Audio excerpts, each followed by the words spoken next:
السلام علیکم۔ ظہیر کی دوستی نے مجھے پھنسوا دیا۔ ظہیر کی ماں جھوٹ بول رہی ہے، نکاح کے وقت وہاں موجود نہیں تھی۔ مجھے کہا گیا تمہیں کچھ نہیں ہوگا، تمہارا کوئی کچھ نہیں بگاڑ سکتا، لیکن اب مجھے پھنسا کر خود شبیر فرار ہو گیا۔ ظہیر کے نکاح خاں کے تہلکہ خیز انکشافات۔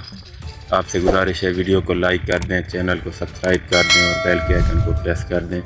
ناظرین، ظہیر کے نکاح خاں پھٹ پڑے۔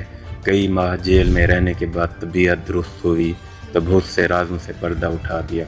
نکاح خاں کا کہنا تھا ظہیر کے بھائی شبیر کی دوستی نے مجھے مروا دیا۔ شبیر نے نکاح کے وقت مجھے کہا تھا کہ کچھ نہیں ہوگا، تمہارا کوئی کچھ نہیں بگاڑ سکتا، تم نکاح پڑھواؤ، ہم تمہارے ساتھ ہیں۔ لیکن اب شبیر منظر سے غائب ہے جبکہ میں جیل میں ہوں۔ شبیر نے میرے ساتھ غداری کی ہے۔ نکاح خاں کا مزید کہنا تھا کہ ظہیر کی ماں جھوٹ بول رہی ہے، وہ نکاح کے وقت وہاں پر موجود نہیں تھی۔ یہ سارے بیان وہ ظہیر کے کہنے پر دے رہی ہے۔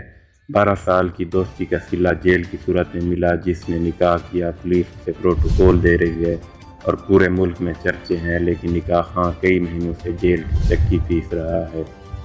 پولیس ظہیر کو سیکیورٹی دے رہی ہے اسے پکڑنے کی بجائے، جبکہ میں جو صرف نکاح کا گواہ تھا مجھے یہ سزا دی جا رہی ہے۔ آخر میں آپ سے گزارش ہے ہمارے چینل کو سبسکرائب کر دیں اور بیل کے آئیکن کو پریس کر دیں۔ مزید اپڈیٹ کے لیے دیکھتے رہیے ریختہ نیوز چینل۔